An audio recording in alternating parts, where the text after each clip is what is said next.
Hey friends, Doc Pierce here, and I've got a very quick answer to one of the most common questions I've ever been asked in my whole career, and that is for neck pain or back pain, do I use heat or do I use cold?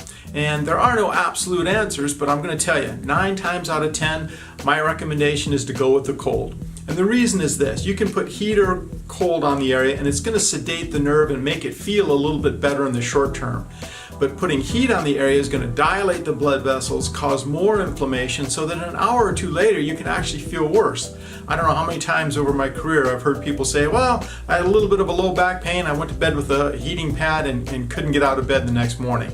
That's because that heat will cause the inflammation to increase, more inflammation, more pressure on the nerve, more pain and spasm.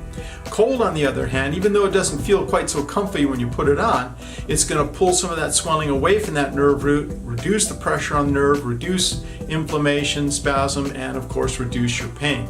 Now, the biggest mistake I see people make with cold is they use it for too long. If you use cold for too long, the area gets so cold, your body recognizes that, pumps blood to the area to pump it to heat it back up, and then you've got more inflammation again. So when you use cold, if you're a smaller person, I would say 10 minutes max.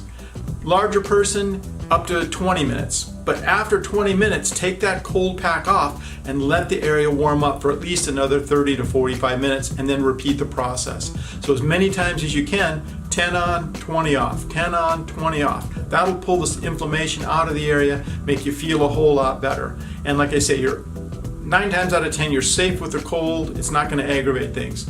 That 1 out of 10 people are very sensitive to cold. You can try heat, but do it conservatively, because you won't know you've irritated until maybe a few hours later. Anyways, it's Dr. Pierce with a quick answer to a common question. See you next time.